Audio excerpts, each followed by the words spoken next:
All right, North Carolina, get in here because I'm about to tell you some bullshit you already know. North Carolina House approves camping ban despite homelessness crisis, and homelessness is up 19% in the state. The House voted 69 to 42 and sending the House Bill 781 to the Senate. Now, they are saying that local government will be able to allow local government owned land within its jurisdiction to be used for continuous sleeping for up to 1 year. Now, they're absolutely trying to be like, oh, well, it's not really criminalizing homelessness. Y'all know what it is because this bill got a lot of bullshit in it. Brian Biggs said that this bill does not criminalize homelessness and saying it addresses public property camping and sleeping without prohibiting homelessness. But if it's public property, how are y'all dictating on what folks can do with it? Because y'all don't own it either. Again, doing shit with stolen land all the time. This is why we in the situation that we in. And of course, you have others that could absolutely do something that y'all have elected to be in these positions, and they are doing absolutely nothing. Because, like I said, homelessness in the state is up 19% and it's climbing steadfastly. Now, Laura Budd of Mecklenburg County, y'all have her until 2027.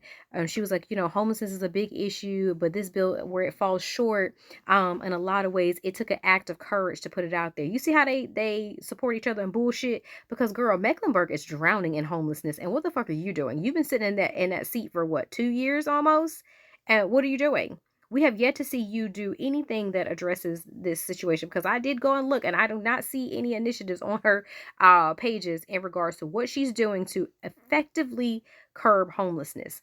Because here's what you could be doing: you could be absolutely fighting for rent caps, because it makes absolutely no sense in the major cities of North Carolina, like Raleigh, Charlotte, Durham, um that rent is excessively at Greensboro high as hell, because the reports that I'm receiving from people who pay rent it's exorbitant. Like, why are they paying for rent this high in an area where they were paying almost 50% less?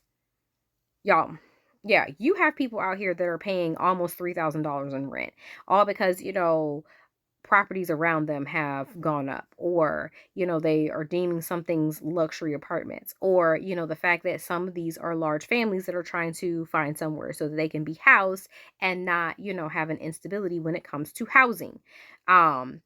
And here's the thing. She was like, oh, I can't vote for this bill because, it doesn't say where the funding is coming from, because it's not funded as of yet. And she was just like, yeah, I know it's going to come from the taxpayers. Girl, the state has a rainy day fund. And I know this because they were supposed to move money from that rainy day fund to the Western North Carolinians. They never got that shit either. So there's absolutely enough money in there for y'all to do some shit productively. But of course, you know that they absolutely want to criminalize homelessness, because what happens to those people? Exactly. Sarah Stevens of Surrey County says, you have no right to sleep on public property. It's public property. The public owns it.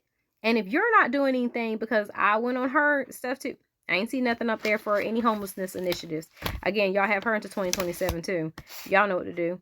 And then Deb Butler, of course, had to throw in those property valuations, because God forbid it drags down the property value of her other, head in the sand folks, instead of absolutely actively doing something. You have all of these buildings that, are going unoccupied or what have you, that the state could absolutely do something with and turn it into some long-term housing, some affordable housing.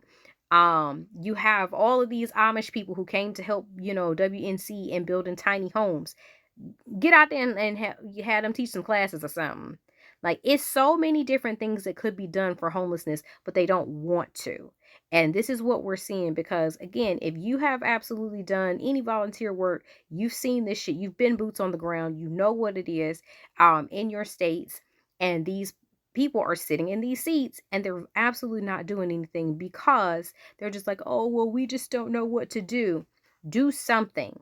But putting in a bill that criminalizes homelessness when they're already struggling. And here's the thing: y'all don't sit here thinking that these are just people just living on the street. A lot of these people have full-time jobs. Let that shit sink in.